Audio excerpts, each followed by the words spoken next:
মাও এমন ডাইনি হয়? আর সকাল সকাল মেজাজটা জামাইয়ের উপর খুবই চড়া হলো। কেন এই কথাগুলো বললাম? তো অবশ্যই জানতে হলে পুরো ভিডিওটি দেখতে হবে। আশা করি সম্পূর্ণ ব্লগটি দেখবেন, আর সম্পূর্ণ ব্লগটি দেখলে আপনাদের অবশ্যই ভালো লাগবে। এভরিওয়ান, আসসালামু আলাইকুম। তো সবাই কেমন আছেন? আশা করি ভালো আছেন। এই তো আমিও ভালো আছি আলহামদুলিল্লাহ, আপনাদের দোয়ায়। সকাল থেকে ঘুম থেকে উঠে ভিডিওটা শুরু করলাম। এত পরিমাণ গরম যে লাইট বন্ধ করে ফ্যান চালু দিয়ে তারপরে বসে থাকতে হচ্ছে। দুটো ঘুমাচ্ছে। এই ফাঁকে যে হাজবেন্ড বাজারে গিয়েছিল, যে মাছ নিয়ে এসে কতগুলা, এই যে মাছ নিয়ে আসছে আর সবজি নিয়ে আসছে, অনেকগুলো কাঁচা বাজার নিয়ে আসছে। তো যাই হোক, এই যে সকাল সকাল মাছ কাটতে বসে গেল। সকাল সকাল উঠে এই মাছগুলা দেখেই মেজাজটা এত পরিমাণে চড়া হয়ে গেছে, কি বলবো বলেন। দুইটা বাচ্চা, তার উপর আবার মাছ কাটা, এই যে ঝামেলা। একটু পরেই দেখা যাবে বেবি উঠবে, তখন আবার হাত দিয়ে নেওয়া, তো আবার মাছ ধরো, আবার হাত ধরো। তো এইটা কিন্তু খুবই প্যারা। তো যাই হোক, কখনো মাছ কেটে নিয়ে আসছে নাই আগে, যখন মানে একটা বেবি ছিল। তো যাই হোক, এখন যেহেতু ছোট ছোট দুইটা বেবি, তো সামলে মাছ কাটা আমার কাছে খুবই প্যারা। এটা তারাই বুঝবে যাদের ছোট ছোট বেবি আছে, খুবই প্যারা। তো যাই হোক, তারপর আর কি করার, পাবদা মাছ নিয়ে আসছে, যেহেতু মেয়ে পাবদা মাছ খেতে পছন্দ করে, আর বাসা বুসেরও তেমন ঝামেলা নেই, আর খেতে খুবই সুস্বাদু। তো যাই হোক, এই তো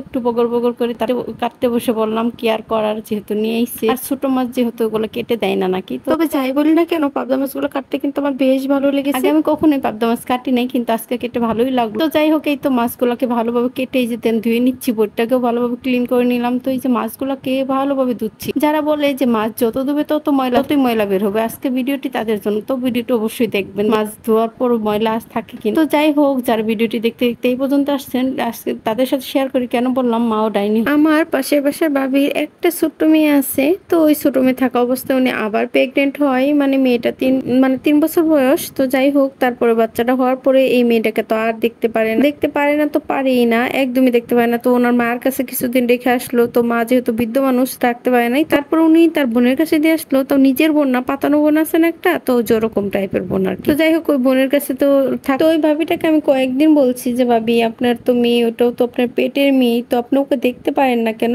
এটাকে নিয়ে আসেন না কেন, ওর সাথে এমন করেন কেন। তো উনি বলে যে, ভাই সামলাতে পারি না।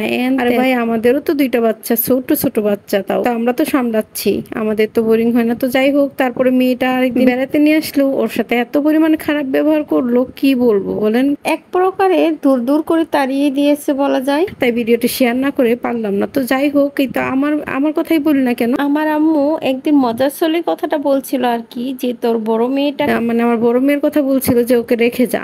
বাইরে ভাই, এটা শোনার পর আমার মাথায় মনে আকাশ ভেঙে ভেঙে পড়লো। মানে আমার মেয়েকে আমার 1 সেকেন্ড না দেখলে যে কেমন অবস্থা হয়, দম বন্ধ হয়ে যাবে, এরকম একটা অবস্থা হয়। তো যাই হোক, এটা একটা আপুর থেকে শোনা গল্প। তো যাই হোক, এই তো দেখেন, এই যে একটা ডাউল বসিয়ে দিয়েছিলাম আপনাদের সাথে গল্প করার পাশাপাশি। তো আর এই যে মাছগুলো আমার ধোয়া হয়ে গেছে, অবশ্যই স্কিনে দেখছেন যে কতটা পরিমাণ পরিষ্কার হয়েছে, একদম সাদা দবদবা হয়ে গেছে। তো যাই হোক, এই তো আমি বেসিনটা গরম পানি দিয়ে ক্লিন করে নিলাম। যদি ভালো লাগে লাইক কমেন্ট শেয়ার দিয়ে পাশে থাকবেন। আজকের মতো এই পর্যন্ত। আল্লাহ হাফেজ, টাটা।